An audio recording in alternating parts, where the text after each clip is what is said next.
Endesa patrocina este programa.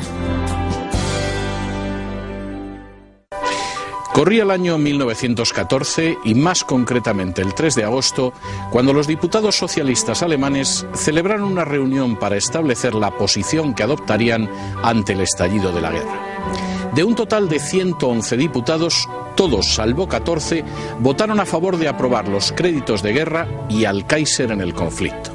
En la práctica, el respaldo fue aún mayor. Al día siguiente, todos los diputados socialistas se sumaron al resto de partidos alemanes del Reichstag en su respaldo a la guerra. Aquel primer conflicto mundial iba a cambiar muchas cosas en el mundo. Una de ellas sería el discurso de internacionalismo proletario de los partidos socialistas.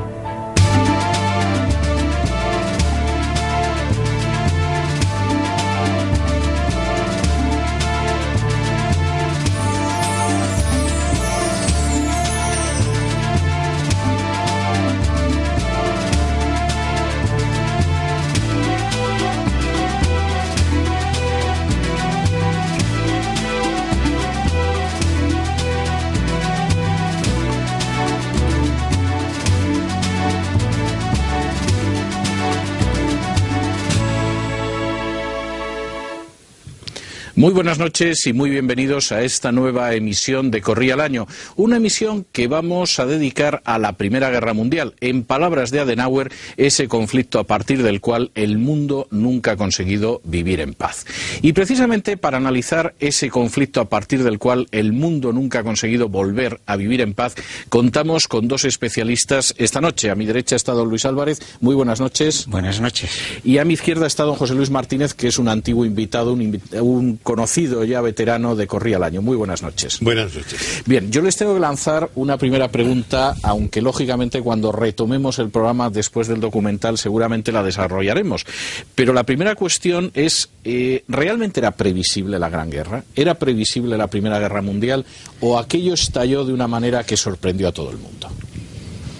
Yo no diría que fue imprevisible. Estaban precisamente todos los países, tras las famosas guerras entre Francia y la Prusia-Alemania, todos pensaban que, sobre todo por parte de Francia, que había que recuperar las tierras que habían perdido en la Alsacia y la Lorena, y por lo tanto se estaba preparando. Y hubo un periodo anterior a la Primera Guerra Mundial que se denomina la paz armada. O sea que todos los países, sobre todo las grandes potencias, se estaban preparando para lo que pudiera ocurrir.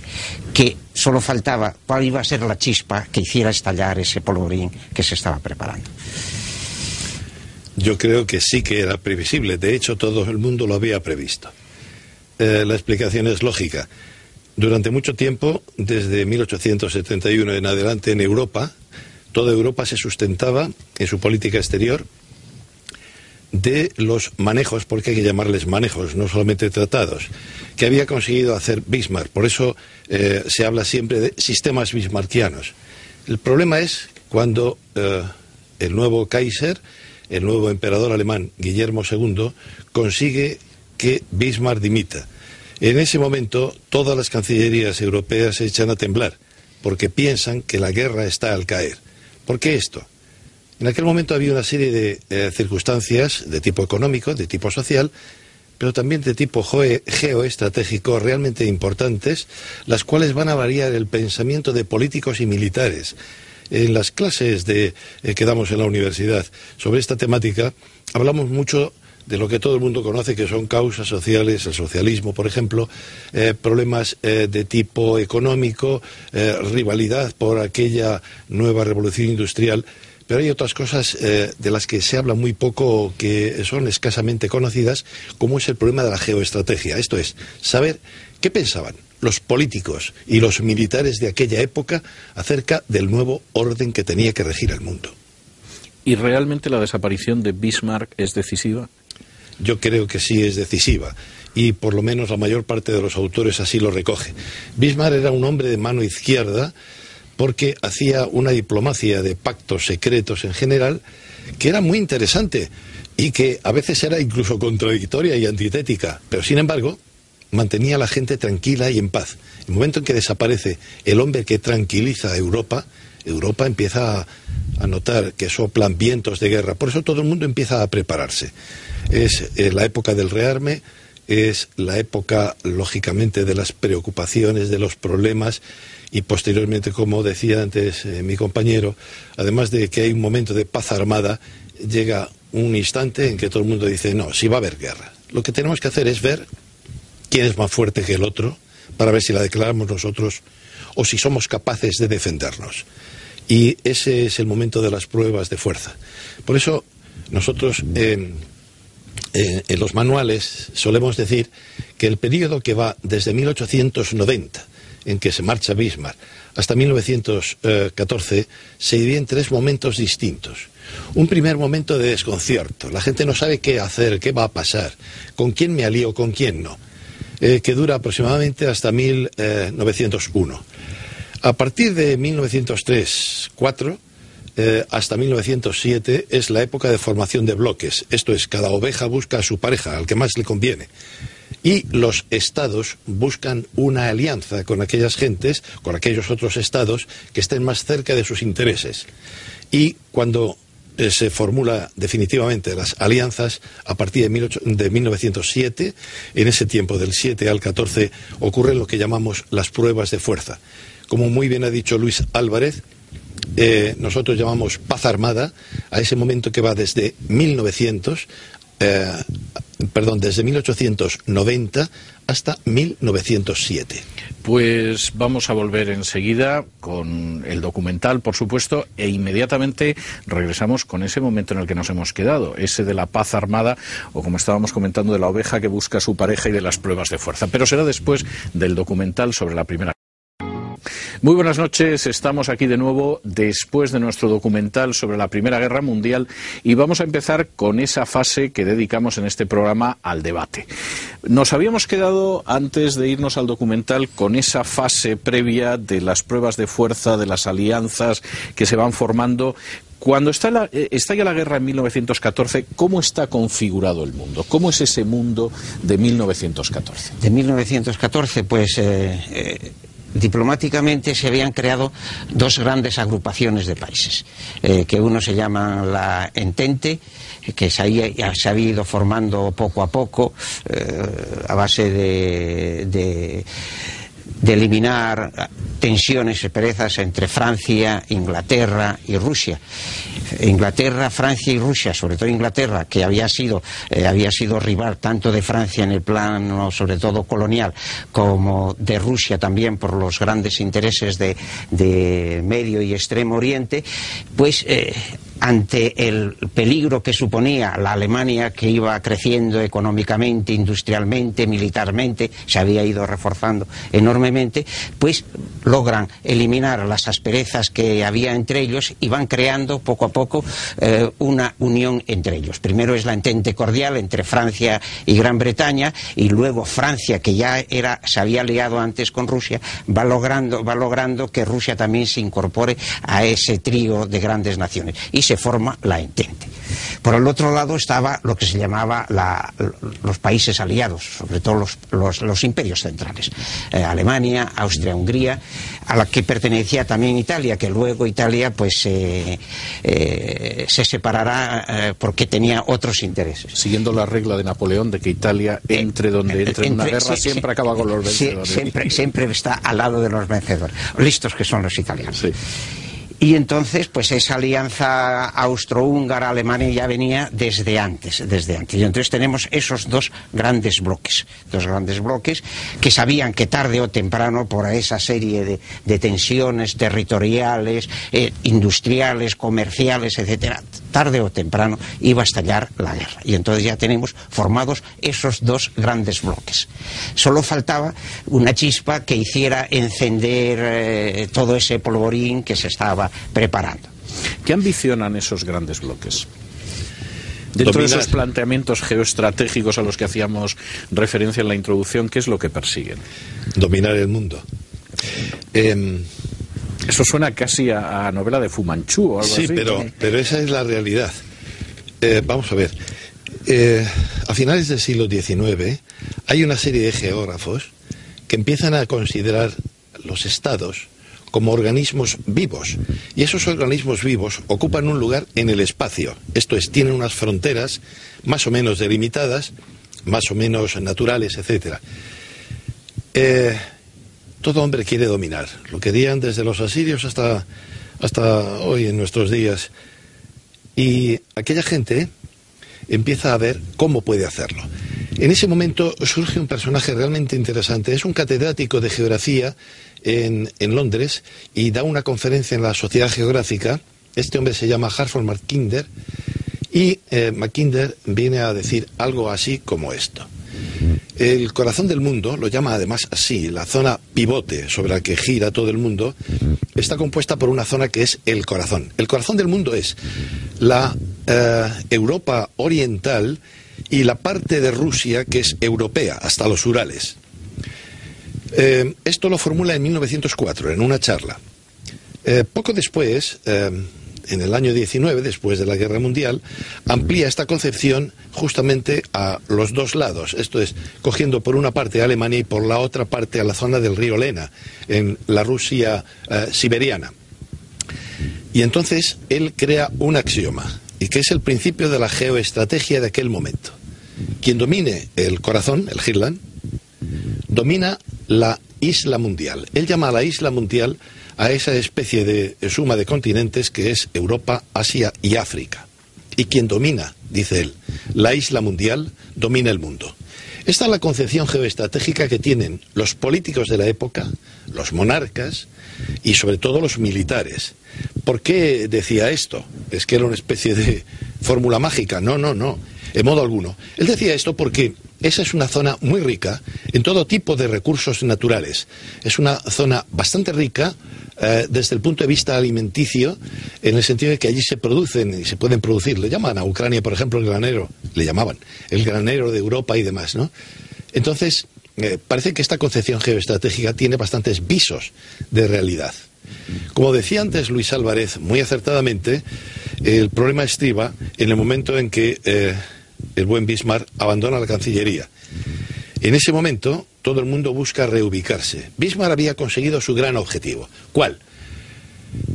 Mantener a Francia aislada, quieta, tranquila. Había sido vencida la guerra franco-prusiana, pero estaba con deseos de revancha, que al fin y al cabo el boulangerismo viene a ser eso. Consigue crear una serie de alianzas que la mantengan aislada, sin amigos, ella sola. A la caída de Bismarck, Francia se mueve, y en efecto, a poco de caer, casi a los 2 años, el presidente francés visita Rusia, firma una especie de tratado comercial y de amistad, y a partir de ese momento Rusia empieza a bascular en torno a Francia, rompiendo la alianza que hasta ese momento tenía con Austria y con Alemania. Esto ciertamente es comercial, pero al año siguiente, en el año 93, ya es un tratado, una alianza militar, defensiva, pero militar al fin y al cabo. Sin embargo, el problema de Francia es que fuera del continente mantiene una gran rivalidad con Inglaterra. Inglaterra tiene un extenso imperio, es la envidia del mundo, está en todos los sitios. Si en el imperio español de Felipe II no se ponía el sol, en el de Inglaterra tampoco.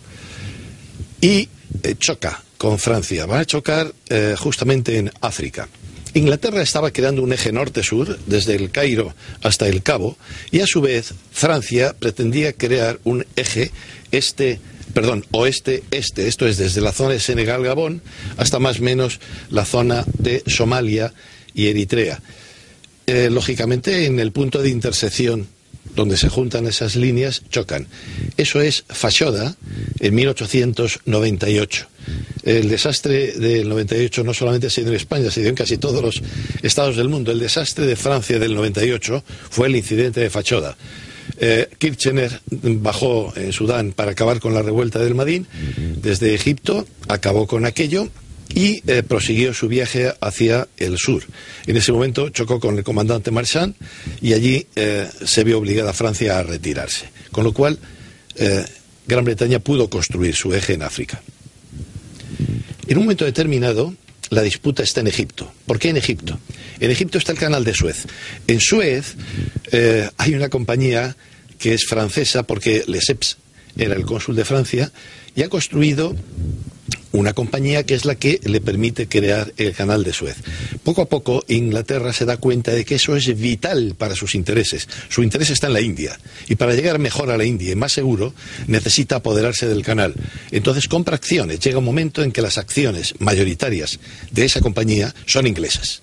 Así que Inglaterra ya tiene perfectamente una estrategia. Fíjese, desde Gibraltar, un buque inglés que haya salido de Londres y haya recalado en Gibraltar pasa a Malta, posesión inglesa. Desde Malta pasa a Chipre, posesión inglesa. Desde Chipre a Suez sale a las Seychelles, que también son británicas, llega a Ceilán, británico, y acaba en la India. Como quien dice, has dado la vuelta al mundo sin salir de casa. Entonces, esto es realmente importante para Inglaterra. Así que, como no le interesa chocar con Francia, pues lo que hace es ponerse de acuerdo con ella. En 1904, que era la fecha que ha señalado Luis Álvarez, en efecto, se forma ese tratado de amistad. Y ese tratado es un compromiso muy simple. Egipto se queda para Gran Bretaña, pero el resto del norte de Europa se deja plenamente manos libres a Francia. Ya, pero ¿y Rusia qué? Gran Bretaña con Rusia tenía un problema muy grave, lo tenía en Asia. Rusia, como usted sabe, tiene una enorme cantidad de costas, pero costas que son al norte de Asia y que vienen a dar al Ártico, y lógicamente eso no es navegable en invierno. Por tanto, esas fachadas no le sirven de puertos. Rusia, para comerciar, para tener acceso a los mercados mundiales, necesita salir al mar. ¿A qué mar? Lógicamente al Mediterráneo. Por eso en 1808 se intenta esa especie de pasillo que es la Gran Bulgaria, que es frenada de inmediato con el Congreso de Berlín, perdón. En ese momento, lo que quiere es aliarse con quien sea para salir al Índico. ¿Por dónde? ¿Por Persia o por Afganistán? A Inglaterra no le interesa tener a los rusos, una fuerza muy poderosa, vecina de sus colonias, así que trata de impedirlo. Pero de repente cae en la cuenta de un dato importante. En Europa quizá no se conoce mucho, pero los rusos sí que lo conocen. En 1905 hay un pequeño enfrentamiento que deriva en una guerra entre Rusia y Japón. Cuando todo el mundo espera que el gigante ruso aplaste a Japón, resulta que es al revés.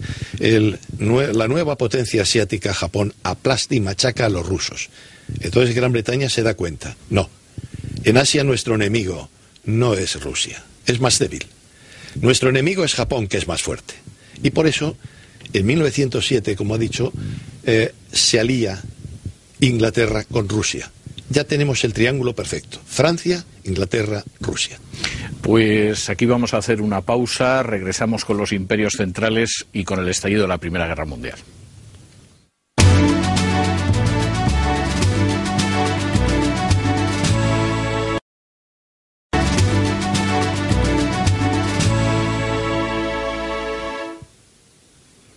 Muy buenas noches, ya estamos de regreso y nos habíamos quedado antes de la publicidad precisamente en esa configuración de la gran alianza, de la Entente entre Francia, Gran Bretaña y Rusia.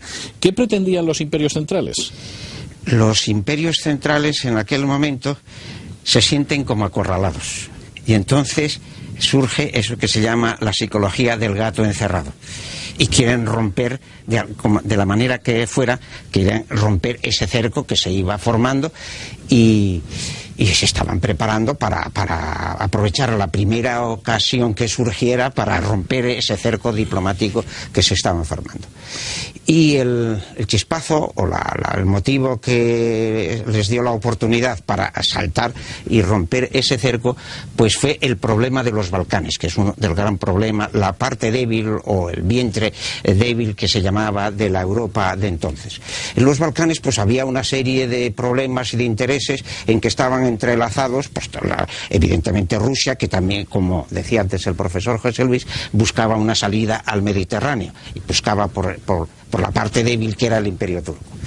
Por otro lado, Austria, el otro aliado, el punto débil de la alianza de los imperios centrales, que era Austria-Hungría, pues estaba muy interesada en dominar esa zona de los Balcanes por los mismos motivos. Rusia, a su vez, que al ser derrotada, como mencionó antes el profesor José Luis, por los japoneses, entonces se vuelca también hacia esa zona geoestratégica de los Balcanes. Y entonces apoya a lo que llamaba los hermanos del sur, los eslavos del sur, cuyo eje principal era Serbia. Serbia quería Seguimos en lo mismo, sí, casi a un siglo de distancia. A siglo de distancia, exactamente. Sigue el punto débil, y a veces nuestros políticos y nuestros diplomáticos que no conocen o no quieren conocer la historia para no sentirse obligados a tomar determinadas decisiones, pues como decíamos, Serbia, que quería hacer con los eslavos del sur lo mismo que había hecho el Piamonte en Italia, de unificar a Italia, o lo que había hecho Prusia con Alemania. Y entonces Serbia pues se convirtió en el eje del nacionalismo y el que apoyaba todos los movimientos nacionalistas serbios o eslavos contra Austria, que era el país poderoso que estaba en aquella zona. Y entonces pues había creado una organización que podemos llamar terrorista, y era terrorista, defendiendo sus intereses, pero terrorista. Y entonces, para demostrar, Austria-Hungría tenía la administración, desde los acuerdos de Berlín, tenía la administración de la Bosnia-Herzegovina. Son nombres que, como vemos, totalmente, están saliendo constantemente. Y entonces no tenía la administración, sino que la anexiona. Y entonces, claro, el movimiento pan-eslavista del sur surge y crean una situación de tensión enorme. Y entonces, para demostrar su fuerza y su poderío, pues la monarquía austrohúngara pues deciden que el príncipe heredero pues visite Sarajevo y demuestre pues esa unión. Y entonces es lo que aprovechan ese movimiento terrorista antinacionalista para hacer el atentado que Gavrilov Príncipe, que asesina pues al príncipe heredero de Austria-Hungría y a su esposa. Y entonces Austria-Hungría inmediatamente les lanza un ultimátum diciendo que tiene que permitir que Austria, la policía austríaca, controle todo eso y haga el proceso para ver quién es, y Serbia evidentemente se niega a aceptar ese último, los extremos más graves de ese ultimátum. Inmediatamente entra en juego ya toda esa cadena de intereses y de alianzas y eso. Rusia se moviliza para demostrar que ella va a apoyar a Serbia en lo que haga. Al movilizarse Rusia, Alemania, que tenía la alianza, claro, la movilización iba especialmente dirigida contra Austria-Hungría, para aflojar la tensión, la presión de Austria-Hungría sobre Serbia. Entonces Alemania, por la alianza, el acuerdo mutuo entre ellos dos, cuando moviliza ella, entonces declara la guerra a Rusia. Al declarar la guerra a Alemania, a Rusia, Francia, que tenía ese tratado de alianza con Inglaterra, con Rusia, entra también en la escena. Y entonces es, mejor dicho, Francia se pone también la movilización, que era el paso previo a la declaración. Y entonces Alemania, adelantándose a ellos por ese espíritu de sentirse cercada y eso, pues declara la guerra a ambos países. ¿Es una guerra popular? Sí, fue una guerra popular. No hay más que ver, nos quedan fotografías, es lo bueno que tiene el documento gráfico. Sí. Nos quedan fotografías de unas muchedumbres entusiasmadas, dando vítores al Kaiser, unos al zar, otros al presidente francés, etcétera. No quedan grandes manifestaciones. Claro que es una guerra popular. Es una guerra tan popular que no solamente arrastra a las masas, sino a la gente concienciada, a los propios socialistas. El socialista, por principio, es un hombre que habla de lucha de clases. Un socialista marxista es un hombre que dice que la historia es justamente la lucha de clases y que el enemigo de un obrero francés no es otro obrero alemán con el que puede luchar en las trincheras, sino que es el patrono de su propio país, el patrono francés. Y sin embargo, en ese momento se olvidan del internacionalismo y brota eso que yo creo que es tan natural, que es el nacionalismo. Hay un fervor patriótico y entonces se habla de una unión sagrada. Esto es, la unión de todas las clases sociales en defensa de la patria amenazada. Pero esa unión se da en todos los países, se da en Rusia, se da en Alemania, se da en Francia, se da en Inglaterra, en todos los lugares.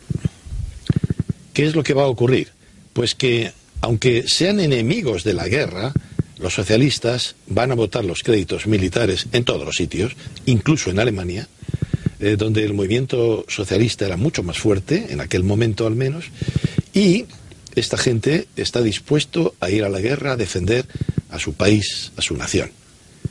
El resultado ya le conoce usted. Es simplemente una movilización general que espera que la guerra dure poco.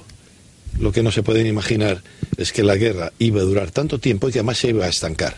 Porque por primera vez vemos que las tácticas militares antiguas no sirven para nada. Hay un arma nueva. No es nueva, lleva medio siglo existiendo y ya se conocía sus efectos. Pero en este momento, más que nueva, es letal, que es la ametralladora.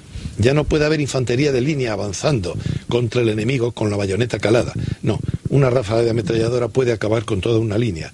No, ahora hay que hurtar el cuerpo a las balas, hay que esconderse, hay que cavar trincheras. Y esto es lo que cambia. Esta es una de las características típicas de la Primera Guerra Mundial que rompe con toda la tradición militar anterior. Nos quedan escasísimos minutos, pero tenemos que hacer una referencia a esto. Sabemos que hay esa guerra inicial de movimientos que desemboca en la guerra de trincheras, que estaba comentando muy bien José Luis, y de pronto se producen dos acontecimientos en el penúltimo año de la guerra que marcan enormemente la guerra. Por un lado, la revolución en Rusia, que hace que caiga el Imperio ruso y que en un momento determinado el frente oriental quede casi despejado para Alemania. Por otro, la intervención de los Estados Unidos a contrarreloj para impedir precisamente el último intento alemán de ganar la guerra. Primera cuestión que yo les tengo que plantear a los dos, y nos quedan mal contados 4 minutos. ¿Alemania pudo ganar la guerra después de ese colapso del Imperio ruso? Segunda cuestión relacionada con esta. ¿Hasta qué punto es decisiva la llegada de los Estados Unidos a la guerra ya en el año 17 y hasta en los últimos meses del conflicto? Sí fue decisiva. Al final fue decisiva. Porque Alemania, evidentemente, cuando se vio libre del frente oriental, lanza todas sus fuerzas hacia el frente occidental. Y parecía, estuvo a punto de romper el frente aliado franco-inglés y lanzarse hacia París, que era el objetivo inicial pero que había fallado por esa serie de movimientos que en lugar de Francia logra resistir ese primer envite y entonces Alemania vuelve a intentar ya en esa fase final un nuevo ataque frontal que acabe con la resistencia francesa. Pero precisamente lanza eso esperando que la llegada de las tropas americanas todavía no fueran lo suficientemente fuertes para resistir. Pero inicialmente aguanta el frente aliado, aguanta y llegaban por un término medio de unos 250.000 soldados americanos al mes al frente. Más ya no solo los soldados, sino el apoyo industrial, alimenticio, etc. Y entonces Alemania llega un momento en que agota sus reservas, ya no tiene gente para lanzar, porque se necesitaba grandes masas para romper ese frente. Sí, efectivamente. Respecto a la primera pregunta, el tema de la Unión Soviética, claro que sí, es decisivo, es interesantísimo. Ya en otro momento le comenté que ese gran historiador británico que es Hobsbawm recordaba que un profesor polaco le había explicado que el siglo XX era un siglo corto porque empezaba en 1917. Efectivamente, es decisivo para el mundo. De hecho, el siglo XX ha sido el siglo del comunismo. ¿Para Rusia fue importante? Sí. Claro que fue importante. Nos queda un minuto, tengo que advertírselo. Perfecto. Respecto a... Bien que lo siento, pero es así. Respecto al hecho de Rusia, claro que es importante. Fíjese, va a destruir el imperio ruso, pero inmediatamente después, ¿qué harán los demás imperios? El caso de que Estados Unidos entre en la guerra es decisivo. Hasta ese momento ganaba a Alemania, pero por goleada, casi como el Madrid. Pero a partir de ese momento ya las cosas no pueden pintar bien. ¿Por qué no pintan bien? Mire, don César, por una razón muy simple. Está en la demografía. el ejército alemán no tenía ya jóvenes para reemplazar las bajas. En agosto de 1918 hay un día, me parece que es el día 8, que es el llamado Día Negro del ejército alemán, en que el ejército se hunde porque los aliados rompen totalmente el frente y empiezan a avanzar hacia Alemania. Es muy importante ese tiempo, claro que sí. Y es importante además por dos cosas. No solamente porque va a acabar con la Primera Guerra Mundial, sino porque va a crear un problema muy interesante que ha destrozado el centro de Europa durante muchos años. Y es que un día el general Göring, pasando revista a sus tropas, les dice: mirad, mientras vosotros estáis aquí dando la cara y luchando por vuestra patria, en retaguardia tenemos una pandilla de asesinos, de criminales y de malos alemanes que están dándonos la puñalada por la espalda. Eso significa que es el primer momento en que se señala a los judíos como causa de esa puñalada, porque la casa Ullstein y otras empresas importantes en manos de judíos dirigen muchos periódicos que, si bien al principio de la guerra, como toda la sociedad, estaban a favor del Kaiser y de toda su política y de la guerra misma, al final de la guerra, como toda sociedad, y no solamente en Alemania, están en contra. Pero esas palabras son muy duras, muy fuertes, y que eran el problema grande del siglo XX. Pues vamos a hablar de ello, pero va a ser, yo les emplazo para la semana que viene, porque tenemos que seguir hablando de esto, de la posguerra y de todos esos problemas pendientes. Y pasamos a la última parte de nuestro programa, en que después de haber escuchado el debate, después de haber visto el documental, les decimos: y ahora léanlo.